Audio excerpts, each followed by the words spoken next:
Så det med en ringriderstatue i Sønderborg, det har jo været til diskussion i ringriderkomiteen i mange år, og nu skulle vi have noget, og så havde man et jubilæum. Jeg mener, det var 125 års jubilæum, og så skulle man have en statue stillet op et eller andet sted, for er der noget, vi er gode til i Sønderborg, så er det i hvert fald ringridning. Ham, de fik tildelt til den skulptur, vi skulle have, det var en, der hed Vinter. Vinter, han var huseret over i Slagelse, og så flyttede han ned til Lolland. Vinter var, som så mange andre kunstnere, meget speciel. Han var meget, hvad man kalder fallosfikseret, hvis I kan følge mig. Og det gik han meget op i at tegne mange størrelser og figurer osv. Og så slagtede han en hest. Ikke på samme måde som Bjørn Nørgaard han gjorde med stor død. Nej, han fik skåret en hest i små stykker, og så han musklerne her og der, for den skulle være anatomisk rigtig, den hest, som han lavede.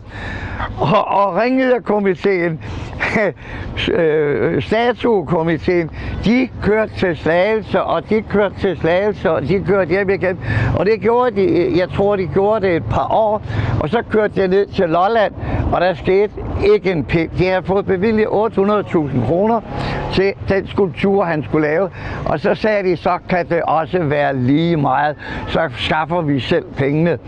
Og så skaffede de selv pengene, jeg tror, det var nogenlunde det samme beløb, 800.000. Og så fik de Pauli Olsen til at lave en skulptur. Der er 2 brødre, Pauli Olsen, de er færinger begge to forresten.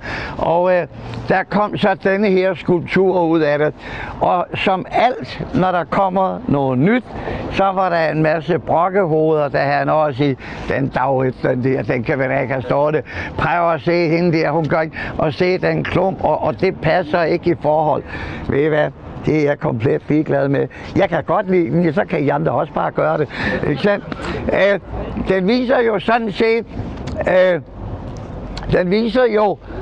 en hest i galop, og det er det, det drejer sig om. Du kan ikke ride ringridning uden at du galopperer, og så viser den pigen deroppe i stillestand, hvor hun venter på at komme i gang og sige så, og så går det løs. Og det synes den symboliserer ringridningen rigtig godt.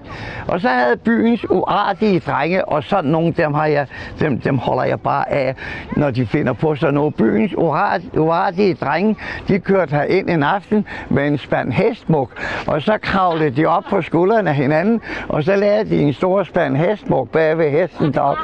Er det ikke bare vildt, når nogen gør sådan noget?